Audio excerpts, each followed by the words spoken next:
Assalamualaikum warahmatullahi wabarakatuh. Perkenalkan, saya Latifatun Amalia dari program studi S1 Farmasi Ilmu Kesehatan Universitas Harapan Bangsa Purwokerto. Di sini saya akan menjelaskan mengenai transplantasi organ, di mana definisinya yaitu pemindahan sel, jaringan maupun organ hidup dari seseorang atau donor kepada orang lain atau resipien, atau dari satu bagian tubuh ke bagian tubuh lainnya. Contohnya pencakokan kulit yang bertujuan mengembalikan fungsi yang telah hilang. Untuk etiologi, yang pertama ada ginjal, di mana diabetes mellitus, hipertensi, dan glomerulonefritis adalah 3 penyebab utama ESRD yang menyebabkan transplantasi ginjal dan menyebabkan lebih banyak dari 70% pasien. Kemudian ada hati, di mana sirosis non-kolestatis adalah penyebab utama penyakit hati stadium akhir. Kemudian ada jantung, di mana calon transplantasi jantung biasanya pasien dengan gagal jantung stadium akhir.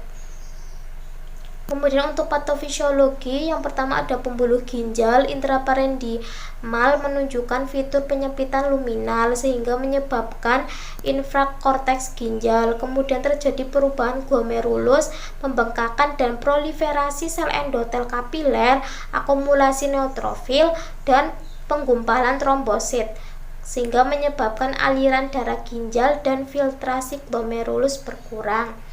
Kemudian terjadi retensi produk limpa nitrogen serta garam dan air. Karena iskemia, aktivitas renin plasma akan meningkat dan terjadi peningkatan tingkat sirkulasi angiotensin yang menyebabkan vasospasme perifer. Kemudian terjadi perubahan tubulus dan interstitial akibat kerusakan sel endotel dan pecahnya kapiler, kemudian meningkatkan permeabilitas pembuluh darah dan migrasi sel. Kemudian sel-sel epitel tubulus proksimal mengalami degenerasi dan perataan, sehingga menghasilkan pelebaran lumina tubulus. Kemudian akan mengakibatkan ginjal bertambah besar dan menjadi tegang, dapat menyebabkan pecahnya ginjal. Setelah itu, klasifikasi dari transplantasi organ. Yang pertama ada autotransplantasi, yaitu transplantasi antara dua individu yang sama, bisa disebut juga transplantasi autologi. Kemudian ada isotransplantasi, yaitu transplantasi antara dua individu dengan genetik yang sama, disebut transplantasi isologi. Kemudian ada allotransplantasi, yaitu transplantasi pada dua individu yang spesiesnya sama. Secara klinis, transplantasi ini dapat dilakukan oleh dua individu dengan ada atau tidak adanya hubungan keluarga.